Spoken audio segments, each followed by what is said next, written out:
Hola, muy buenas tardes. Rezamos hoy celebrando la conversión del apóstol San Pablo y lo hacemos a la luz de un pasaje del capítulo 16 del Evangelio según San Marcos. Jesús se apareció a los 11 y les dijo: vayan por todo el mundo y anuncien el Evangelio a toda la creación. El que crea y se bautice se salvará, el que no crea se condenará. Y estos prodigios acompañarán a los que crean: arrojarán demonios en mi nombre y hablarán nuevas lenguas. Podrán tomar a las serpientes con sus manos, y si beben un veneno mortal no les hará ningún daño. Impondrán las manos sobre los enfermos y los curarán. Palabra del Señor. Cuando uno escucha que Jesús se aparece a los 11, ya supone que se trata de momento posterior a la resurrección, ya en ausencia de Judas. Jesús envía a los discípulos un envío que debe haber sonado muy sorprendente y todavía puede serlo si prestamos atención: a todo el mundo y a toda la creación hay que anunciar el Evangelio. Y con esta claridad con la que se manifiesta que para la salvación es necesaria la fe, en un doble sentido, un sentido más alentador: el que crea y se bautice se salvará, y el otro un poquito más doloroso: el que no crea se condenará. En definitiva, me parece que tiene que ver con algo que hemos reflexionado alguna vez en torno a la parábola del sembrador. Recuerdan que la semilla es buena, es eficaz por sí misma, y lo que cambia es el terreno que la recibe. Acá podríamos decir, los discípulos van con esa misma semilla, con esa buena semilla. Los discípulos son enviados a llevar la palabra de Dios, y entonces cuando el terreno está dispuesto se alcanza la salvación. El que crea y se bautice se salvará. Jesús los envía también con su poder, es decir, es el poder de la palabra, que es la palabra misma de Dios, como insisto, siempre eficaz. Lo que puede fallar es el receptor, pero no la semilla.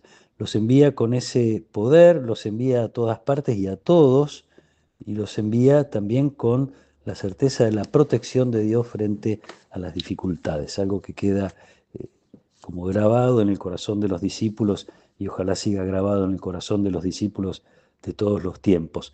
En estas tres cosas, nosotros también somos enviados a todas partes y a todos, es decir, no hay límites para el anuncio de la buena noticia, algo que San Pablo experimenta de una manera muy profunda en su vida. Él se siente enviado especialmente a los paganos, a los que la Biblia llama muchas veces los gentiles, a los que las autoridades religiosas del pueblo de Israel en tiempos de Jesús jamás se sentirían enviados. Entonces, esto de reconocer que el lugar donde tenemos que anunciar el Evangelio incluye los lugares, entre los lugares donde hay que anunciar el Evangelio se incluye el mundo pagano, yo diría, con todo lo que eso significa. Habría que imaginar, y los historiadores podrían hablar mucho de esto, ese mundo pagano, ese mundo de los poderes políticos que no respetaban muchísimas veces a las personas, o no respetaban en todo caso a todos por igual,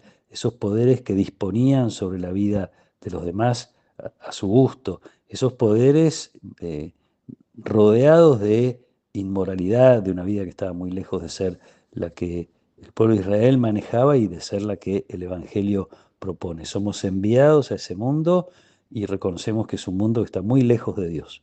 Somos enviados como San Pablo. No podemos tenerle miedo a ese mundo, yo diría de esta manera, ¿no? Somos enviados con la fuerza de la palabra de Dios.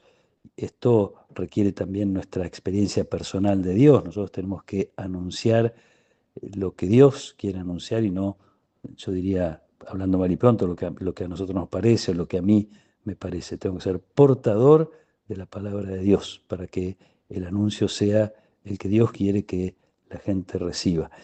Y eso requiere entonces de una experiencia personal, requiere de mucha oración también, de encuentro con Dios.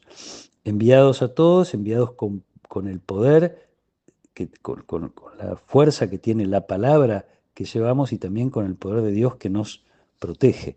Y en este punto me parece que hay que profundizar un poquito más también en nuestra oración. San Pablo fue protegido todo el tiempo, pero no podemos negar las cosas que le han pasado. Él mismo las cuentas, las persecuciones, cárceles, malos tratos, etc.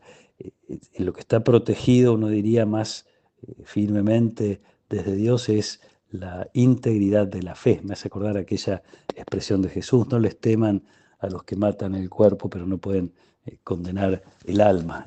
La fortaleza de Dios que nos sostiene aún en medio de las dificultades, que no nos priva de las dificultades. En este sentido también necesitamos la intercesión de San Pablo en este día en que celebramos su conversión.